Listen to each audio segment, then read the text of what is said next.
inside, smoking is not permitted. And for the safety of our animals, please refrain from the use of flash photography. If you need to leave at any time during the show, please exit up the stairs where an operations ambassador will assist you. And now, SeaWorld is proud to present Rescue Tales. Hello everyone and good afternoon. Welcome to Rescue Tales. How we doing? Let's try that one more time. I know y'all can do better. How we doing? There we go. That was like the best response I've gotten all day. Thank you guys. Don't tell the other crowds. Well, my name is Emily Wright, and I am fortunate to be one of over 350 animal care specialists right here at SeaWorld Orlando. And I mean, I really do have the best job in the world. Where else do you get to wake up, come over here, take care of some really cool animals, and share their stories with all of you? I am really excited to share some of those stories today and to highlight some of the connections some of our animals have formed with their trainers. Every animal, big or small, plays a vital role in their ecosystem, and by learning more about the animals we have here under our care, not only can we enhance their lives, but the lives of their wild counterparts. Now, throughout the presentation today, we're going to be throwing out some questions at you guys. So if you know the answer or you just want to take a wild guess, feel free to shout it out. You don't need to raise your hand. This isn't school. Does that sound like a plan? Yeah? Alrighty, well let's go ahead and shine a spotlight on our first animal coming on out here with my friend Brad. This is Boris. That's right, I heard it. Boris here is a 17-year-old Asian small-clawed otter. He's utterly adorable. Thank you for laughing. I appreciate that, yeah. My jokes aren't gonna get any better. But Boris here, you might see him drying himself off on the towel. Otters have quite a lot of fur.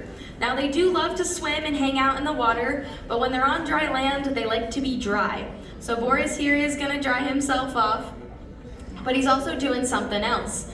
Otters are part of the mustelid family, so they're related to skunks and weasels. Does anyone want to take a guess on what they might have in common with those animals? They smell, that's right, you guys are smart. So Boris here is actually marking this towel with his scent. Each otters have their own individual scent, just like we have our own fingerprints. So Boris here is marking this towel so that if another otter does come along, they would know that this towel belongs to Boris. Now, Asian small-clawed otters live in parts of Southeast Asia, so they'll live in lakes, rivers, streams, any sort of aquatic environment. They are the smallest of the 13 different otter species, and they have super small claws and partially webbed digits. Now, like I said earlier, they are part of the mustelid family, and they are the only true amphibious member of that family. I said they love to swim. Now, when they're born, do you guys think they know how to swim, or do you think they need to be taught like we do? They need to be taught, that's right, I heard it, yeah. So these guys actually need to be taught how to swim by mom and dad. So after the first few months of their lives, mom and dad will take them down to the riverbank, and it's a little bit of tough love. They'll kind of push them in, and that's how they learn how to swim. Now, once they do learn how to swim, there's no stopping them. They absolutely love playing in the water. Now, these guys have some really cool adaptations.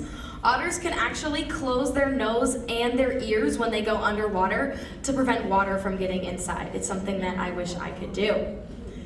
Now, the way we can help Boris and all of his friends out there is really simple. If you have a couple extra minutes at the grocery store, making sure you're reading those labels. So products made with sustainable palm oil, those are harvested in a way that helps protect the environment for Boris and all of his friends.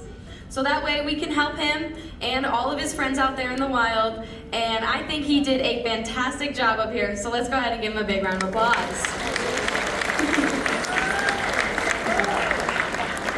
Now, don't worry, they will take that stinky towel on out of here so we don't have to deal with it anymore. And then I'm going to go ahead and invite my friend Fabiana out here with another animal for you guys to enjoy. Hi everyone, how's everyone doing? Okay, I know my animal is not as fuzzy and cute, but she is very beautiful. This is Katandra, and she is a Florida King Snake. She's very beautiful. We got her because the family couldn't no longer take care of her and her proper needs, and that's okay. They asked us to be her forever home, and we said absolutely.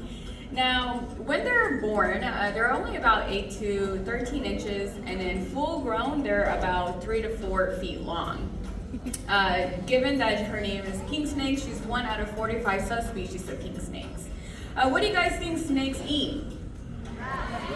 Rats. Okay, yeah. Rodents. Yeah, anything that they could pretty much get, right? So they can eat small rodents, rats, mice, but she can also eat rattlesnakes and even a cottonmouth if she wanted to.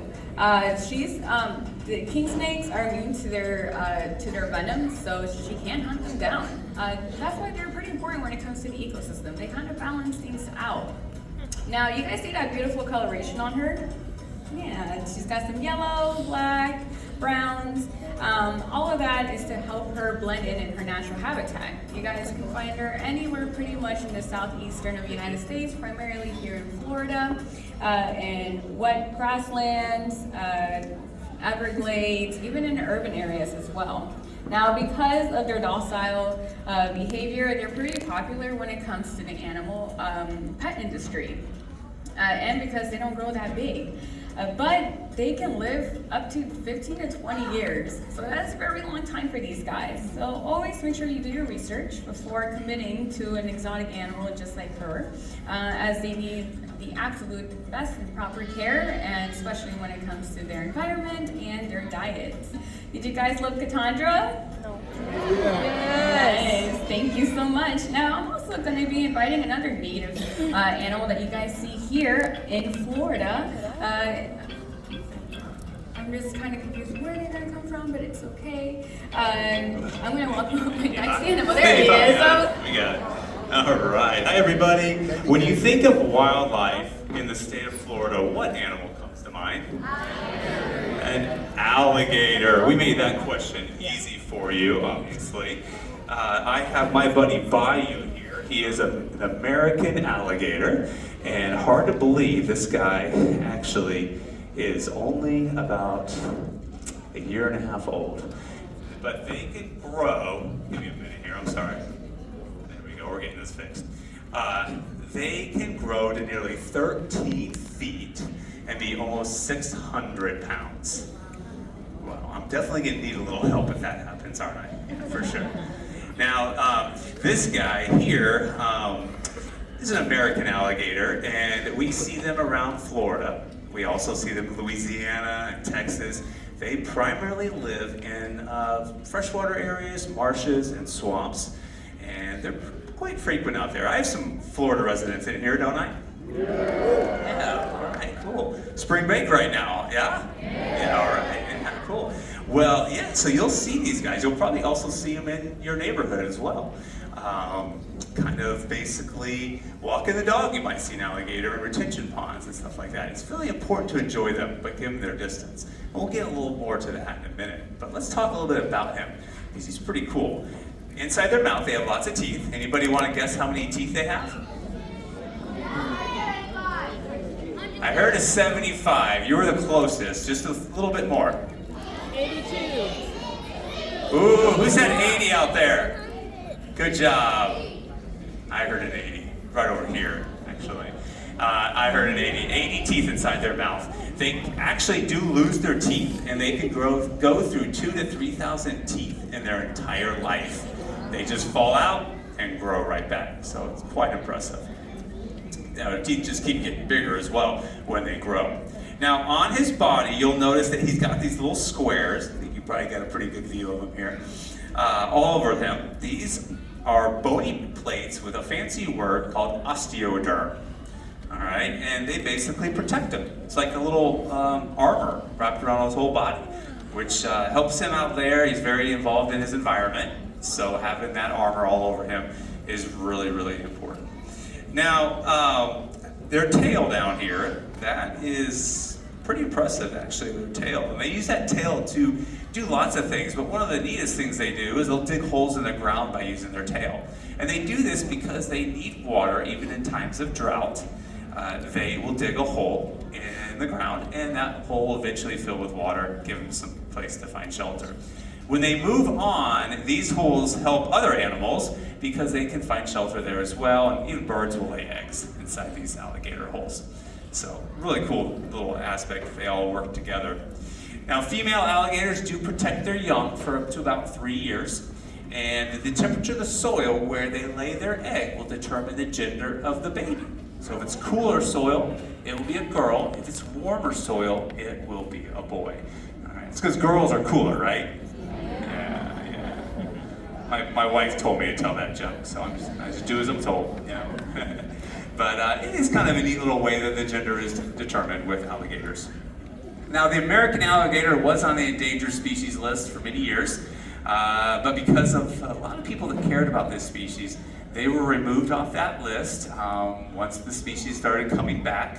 And yeah, all right. And so because of that, we're all still enjoying them quite a bit. And they became the state reptile of Florida as well. And so that's pretty cool.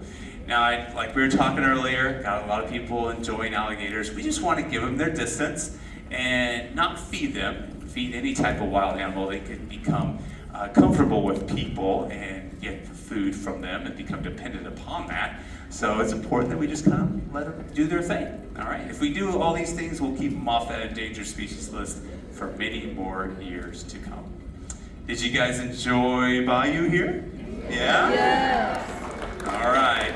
Well, you guys can help me out with this part. See you later. Alligator. And I have a little bit more to say to you. As we conclude our journey through rescue tales, we're reminded that every animal deserves love, kindness, and a second chance. And here at SeaWorld, we're so proud to offer that second chance. And for nearly 60 years, we have rescued over 41,000 animals with goals to return them to the wild. That's right, and this year alone, right here at SeaWorld Orlando, we've already rescued 22 manatees and 50 sea turtles. So let's give it up for our vet team and our rescue staff. They've done a fantastic job. That's right, and we are not done yet. Because of compassionate individuals like yourselves, these stories of hope and healing will continue every day. And until next time, let's remember to cherish every tale, for within each one lies a story worth saving. Thank you guys. Enjoy the rest of your day here at SeaWorld.